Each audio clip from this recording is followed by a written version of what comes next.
E se fosse possível reconectar uma medula espinhal que foi rompida? Essa pergunta, que parece coisa de ficção científica, está no centro de uma descoberta brasileira incrível. A gente vai mergulhar na história da polilaminina, uma história que mistura ciência de ponta, a esperança de muita, muita gente e, claro, o caminho super rigoroso da pesquisa. Olha só essa frase. A primeira indicação clínica de uma reconexão funcional. Isso foi dito sobre o Bruno Drummond. Ele ficou tetraplégico depois de um acidente de carro muito grave. Ele foi um dos primeiros a receber um tratamento que ainda está em fase experimental. E a história dele, nossa, e principalmente aquele primeiro pequeno movimento do dedão virou o centro de um debate gigantesco sobre o futuro da regeneração da medula. E aí que a coisa fica complexa, né? Porque, de um lado, a gente tem uma esperança, assim, gigantesca por causa desse avanço chamado poliolaminina. Mas, do outro lado, tem o processo científico, que é lento, metódico, mas que é, tipo, fundamental. Então fica a pergunta: a gente está falando de um milagre ou do comecinho de uma jornada que vai ser bem, bem longa? Ok, então vamos entender isso direito. Afinal, que cola biológica é essa? Como é que ela funciona na prática? Então, a base de tudo é a lamina. Pensa nela como se fosse o Waze do nosso sistema nervoso quando a gente está se formando, lá na barriga da mãe. É ela que mostra o caminho certinho para os neurônios se conectarem. O grande problema? No sistema nervoso de um adulto, essa guia praticamente some. E é por isso que quando tem uma lesão, as coisas não se consertam sozinhas. É dificílimo. E aqui que está o pulo do gato, a grande sacada dos cientistas da UFRJ. Eles viram que quando se tira a laminina do tecido, ela meio que se desmancha, perde a forma. A poliolaminina é essa mesma proteína, só que reconstruída em laboratório, voltando a ter aquela estrutura 3D original superpoderosa. Imagina pegar um colar de pérolas que arrebentou e com muita técnica montar ele de novo, perfeitinho. É mais ou menos isso. Ela vira de novo um andaime, uma rede de pesca para os neurônios. Beleza, mas como isso acontece na prática? Bom, o processo é genial. Primeiro, a fonte. A laminina vem de placentas humanas, que normalmente iriam para o lixo, ou seja, uma fonte riquíssima. Daí, no laboratório, os cientistas remontam essa estrutura, transformando na poliolaminina. O terceiro passo é injetar ela direto no ponto da lesão na medula. E aí vem a mágica, ou melhor, a ciência. Esse andaime que foi criado guia as fibras nervosas, os axônios, para que eles voltem a crescer e, com sorte, se reconectem do outro lado da lesão. E olha, isso aqui não surgiu do nada, né? 25 anos. É um quarto de século de pesquisa, liderada pela doutora Tatiana Coelho de São Paulo, lá na UFRJ. Imagina a dedicação, a persistência para chegar até aqui. É trabalho de uma vida. Bom, e com o avanço desse tamanho, é claro que a notícia se espalhou, né? E aí a gente entra na segunda parte da nossa história. O momento em que o hype, a empolgação toda, dá de cara com a realidade pé no chão da ciência. As manchetes foram bombásticas.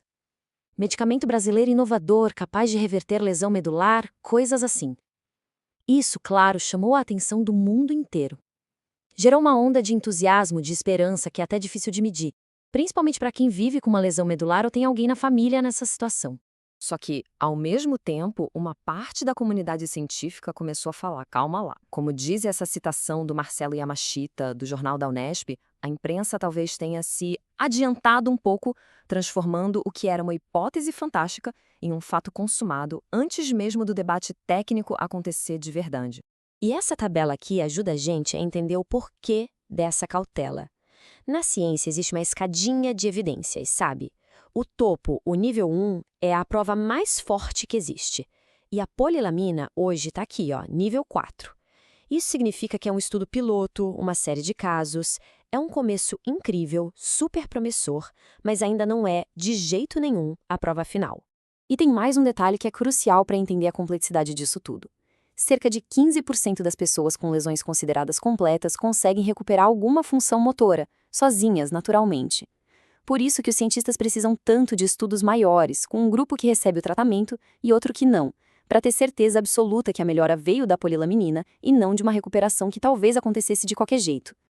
Ok, então, sabendo de tudo isso, qual é o caminho oficial daqui para frente? O que precisa acontecer? Essa linha do tempo mostra bem como a jornada é longa e cheia de etapas. A pesquisa começou lá nos anos 90. Em 2021 veio uma parceria super importante com a farmacêutica Cristália. Em 2025, a patente brasileira foi concedida. E só em janeiro de 2026, a Anvisa deu o sinal verde para o primeiro ensaio clínico oficial em humanos. Cada um desses pontos é uma vitória, um passo essencial. E é muito importante entender o que significa ensaio clínico. Existem fases. Primeiro, os testes em laboratório e animais. Depois vem a fase 1, que é onde a potroalimina está agora. E o foco da fase 1 é uma coisa só: segurança. É para ter certeza que o tratamento não faz mal. Só depois de passar por aqui, com sucesso, é que se vai para a fase 2, para testar se funciona mesmo, e para a fase 3, para confirmar tudo em larga escala. Ou seja, o caminho da esperança até uma cura aprovada é longo. E o tamanho desse primeiro teste oficial aprovado pela Anvisa? 5. Apenas 5 pacientes voluntários. Esse número pequeno mostra exatamente isso. O foco total nesse momento é na segurança. É um passo de cada vez, com o máximo de cuidado. E não é qualquer paciente que pode participar. Os critérios são super específicos. A lesão tem que ser aguda e completa, o tratamento tem que acontecer em até 72 horas depois do trauma, a lesão tem que ser num lugar bem específico da coluna, enfim, tudo isso para focar num grupo onde os resultados possam ser medidos da forma mais clara e segura possível. Depois de todos esses dados, prazos, critérios, é bom a gente voltar para o que realmente move essa história toda, né? O lado humano. Essa frase era a pesquisadora-chefe, a doutora Tatiana. É nisso que penso todos os dias quando vou dormir. Penso nas pessoas que já poderiam ter recebido o tratamento. Isso mostra a força, a motivação humana por trás da ciência, né? Mas mostra também o peso, a responsabilidade de saber que o tempo da ciência às vezes não é o mesmo tempo da necessidade das pessoas. No fundo, a história da polilamina é a história da convivência dessas 3 coisas. De um lado, uma ciência que é absolutamente inovadora. Do outro, uma esperança imensa, gigante dos pacientes. E, equilibrando tudo, a necessidade do rigor científico que não pode ser deixado de lado. Às vezes essas forças se ajudam, às vezes elas entram em conflito. E no fim das contas, essa descoberta pede 2 coisas da gente: esperança e paciência. E a grande questão é essa: será que essas 2 coisas conseguem andar juntas?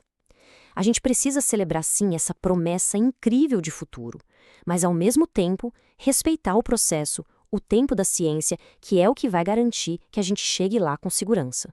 A questão talvez não seja escolher entre uma e outra, mas aprender a equilibrar as 2.